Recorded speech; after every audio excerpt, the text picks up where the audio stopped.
예레미야와의 캠핑. 오늘은 10번째 캠핑으로 예레미야와 함께합니다. 오늘 캠핑의 이름은 장소가 아니라 시기로 붙여봤습니다. 마지막 캠핑입니다. 무엇의 마지막일까요? 이스라엘의 마지막입니다. 이스라엘의 마지막 날, 예루살렘 성에서의 마지막 캠핑을 함께 해보도록 하겠습니다. 성경이 익숙하신 분들은 예레미야 하면 눈물의 선지자로 기억하실 것입니다. 그러나 예레미야는 약한 선지자가 아니며 처음부터 강난 있는 선지자였습니다. 한 번도 물러선 적도 도망간 적도 없습니다. 누군가에게 어리숙한 모습을 보인 적도 없습니다. 그래서 예레미야에게 주신 사명이 컸습니다. 치료할 수 없는 상처 가운데 마지막 호흡이 끊어지는 이스라엘의 마지막 날에 예레미야는 하나님의 사람으로 홀로 섭니다. 나라가 망하고 성전이 무너지고 바벨론으로 백성들이 끌려가고, 그러나 그는 흔들리지 않습니다. 그 이후에 더 큰 고난이 없을 줄 알았는데 또 오더라도 그는 흔들리지 않았습니다. 예레미야를 그렇게 붙들어준 믿음이 무엇인지 살펴보고자 합니다. 첫 번째, 믿음으로 시험을 이겨내십시오. 예레미야가 예언하는 것은 개인적으로도 사회적으로도 쉽지 않았습니다. 일단 기도하면 응답되는 느낌이 전혀 오지 않았습니다. 나라를 위해서 회개하며 기도하는데 조금도 회복되는 기미가 보이지 않았습니다.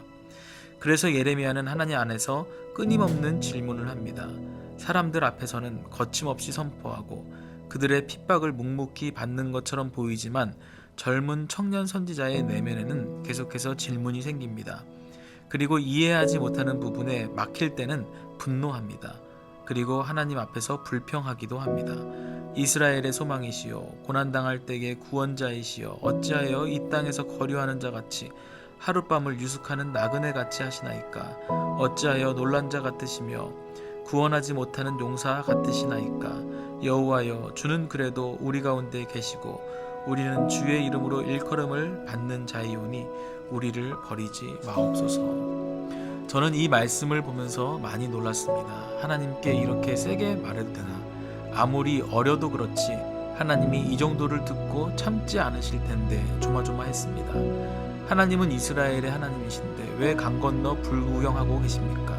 이방인처럼 나그네처럼 보고 계십니까? 우리가 남입니까? 이 정도는 곤란하십니까? 이 정도는 힘이 안 되십니까? 저는 믿습니다. 하나님은 하나님이시고 우리는 하나님의 백성으로 불리는 사람들입니다. 그러니 우리를 버리지 마십시오. 이렇게 말하는 것은 거의 협박입니다. 저의 첫인상과 완전히 다른 예레미야입니다. 하나님을 다그치는 느낌의 겁없는 청년입니다. 그런데 더 의외는 그것을 받아치시는 하나님입니다. 하나님은 14장 11절에 이렇게 말씀합니다. 너는 이 백성이 잘되게 해달라고 기도하지 마라. 기도해도 들어주시지 않는 것을 받아들이는 것은 쉬운 것이 아닙니다. 하나님이 하실 수 없는 일이 있는가 하는 생각이 들 수도 있습니다. 그런 생각이 들 때마다 푸는 답은 하나님의 사랑에서 나와야 합니다. 하나님이 능력이 없으셔서 죽음의 심판을 막지 못하시는 것이 아님을 믿어야 합니다. 하나님이 여러분의 마음을 늘 굳건하게 지켜주시길 축복합니다. 두 번째, 믿음으로 하루를 선점하십시오. 예레미야는 하나님의 사명을 감당하면서 많은 고난을 당했습니다. 형틀에 매달리기도 했고 감옥에 갇혔습니다. 그런데 하나님은 그 순간마다 극적으로 살려주십니다. 37장을 보면 서기관 요나단의 지하 감옥에 갇혀 있었습니다. 왕의 신하들에게 모욕과 매를 맞고 갇혀 있던 중이었습니다. 그러나 성경에 나온 것보다 많은 핍박이 있었던 것 같습니다. 그래서 시드기야에게 말합니다. 내 주 왕이여, 이제 청하건대 내게 들으시며 나의 탄원을 받으사 나를 서기관 요나단의 집으로 돌려보내지 마옵소서. 내가 거기에서 죽을까 두려워하나이다. 이런 말을 할 수 있는 정신은 어디서 나오는 것일까요?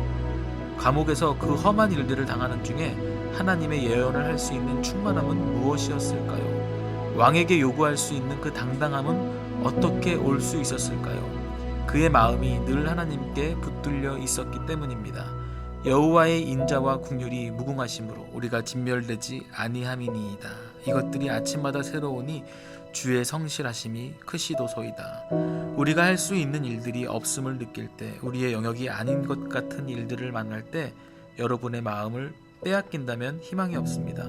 여러분의 하루를 선점하십시오. 새롭게 주시는 사랑과 자비로 하루를 채우고 시작하십시오. 말씀으로, 예배로, 찬양으로, 기도로 성령 충만하게 채워서 하루를 시작하시길 바랍니다. 마지막입니다. 믿음으로 생활을 바꾸십시오. 그런즉 너희는 너희 길과 행위를 고치고 너희 하나님 여호와의 목소리를 청종하라. 그리하면 여호와께서 너희에게 선언하신 재앙에 대하여 뜻을 돌이키시리라. 쉬운 성경에는 길과 행위를 고치라는 말과 생활을 바꿔 올바른 일을 하라고 표현합니다. 우리는 생활을 바꾸어야 합니다. 길과 행위를 고치고 삶을 회복해야 합니다. 우리의 믿음이 행동으로 이어지는 것을 추구해야 합니다. 내가 가장 많은 시간을 보내는 곳의 생활을 바꿔볼까요? 가정을 바꾸고 학교를 바꾸고 회사를 바꿉니다. 하나님이 긍휼과 자비를 베푸실지 모릅니다. 사람들과 함께하는 생활을 바꿔볼까요? 누군가를 향해 쉽게 분노하고 무고한 이들을 차별하는 마음이 있습니까? 우리의 생활을 바꿉시다. 나만의 개인 생활을 바꿔볼까요? 거룩을 지켜야 하고 마음을 지켜야 하고 성실을 지켜야 할 곳이 있나요? 생활을 바꿉시다. 그러면 하나님이 긍휼을 베푸시고 준비하신 평화를 주실 것입니다.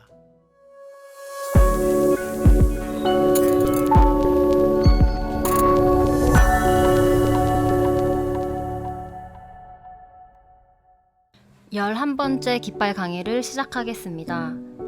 시작하기 전에 이번 주에 읽을 예레미야와 에스겔 그리고 북이스라엘의 선지자들에 대한 설명을 먼저 드리겠습니다.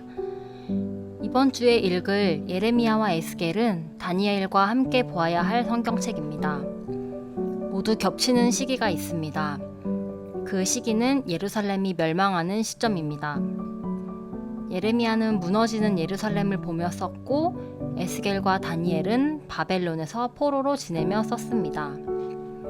그 내용을 보자면 예레미야는 무너지는 성에서 믿음으로 하나님의 희명을 애가로 노래했습니다.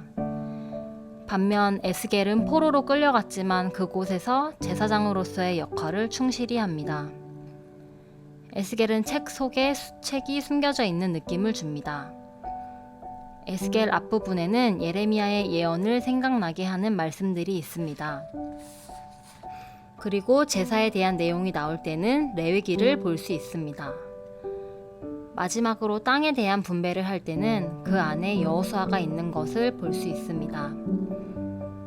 포로로서 바벨론에 묶여 있지만 광야에서 약속의 땅에 도착하기 전에 율법을 주시듯 그곳에서 먼저 회복을 선포하시고 그 준비를 해주시는 것을 볼 수 있습니다. 다음은 북이스라엘의 3명의 선지자들입니다. 요나, 아모스, 그리고 호세아도 비슷한 시기에 예언자로 부르심을 받습니다. 저는 이 세 선지자들을 설명할 때 신약교에서 캐롤 카민스키 교수님께 배운 그림으로 표현합니다. 요나는 고래, 아모스는 기울어진 저울, 호세아는 반지를 그려 넣습니다. 요나의 고래는 설명하지 않아도 아시겠죠? 고래 덕분에 이스라엘에서 유명했던 요나 선지자의 명성은 이어집니다.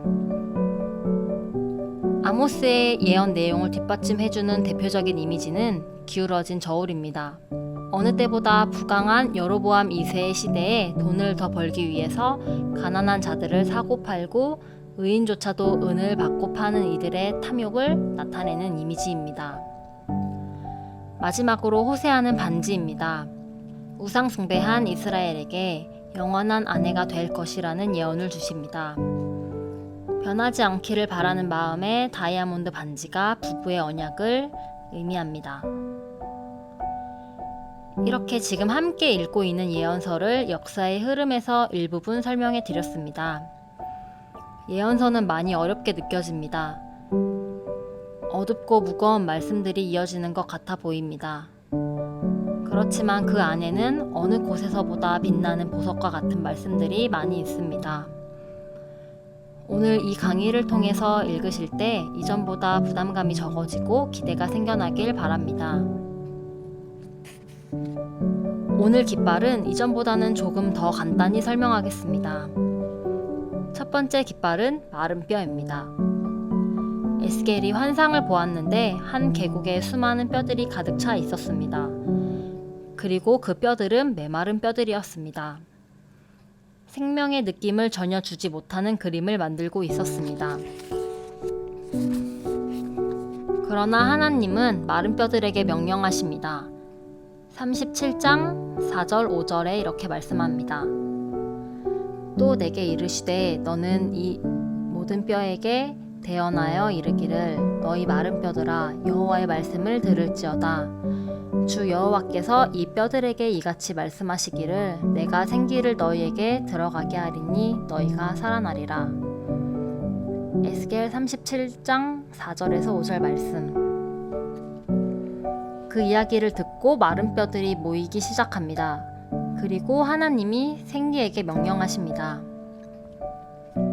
또 내게 이르시되 인자야 너는 생기를 향하여 대언하라.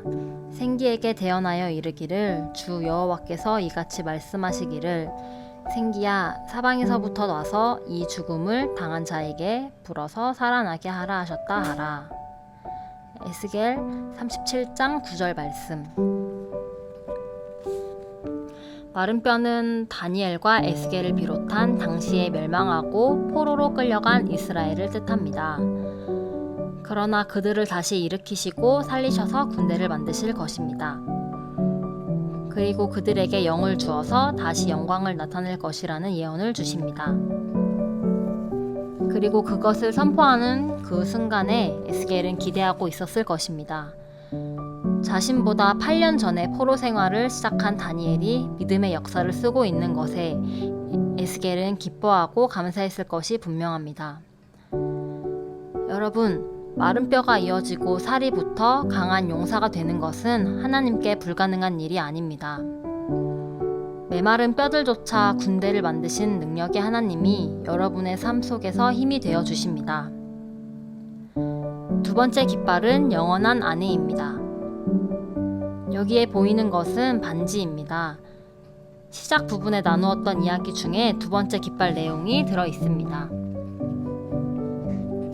영원한 아내는 호세아에 나오는 말씀입니다. 우리가 그의 신부로서 하나님을 찾지 않을 때 우상을 찾으면서 외도할 수 있는 것에 대해 예언하십니다. 그러나 우리가 그렇게 외도하더라도 돌이켜 돌아오면 용서하실 것에 대해 말씀합니다.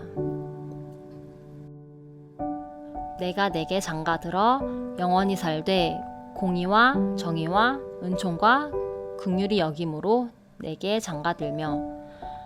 호세아 2장 19절 말씀.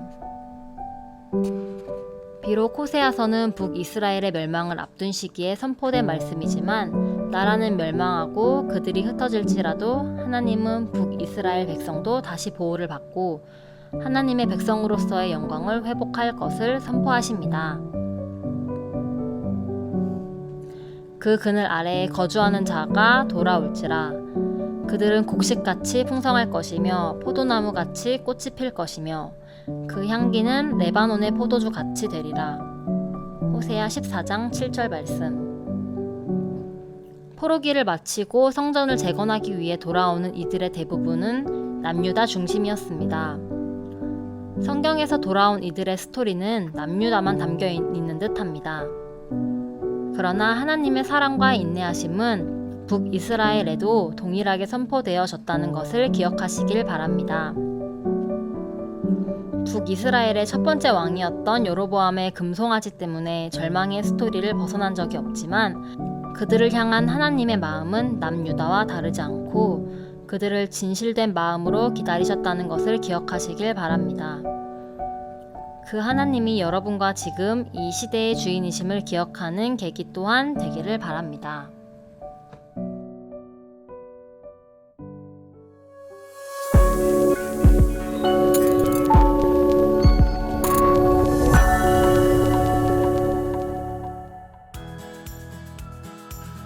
(11주차) 바이블 트래킹 본문 안내입니다.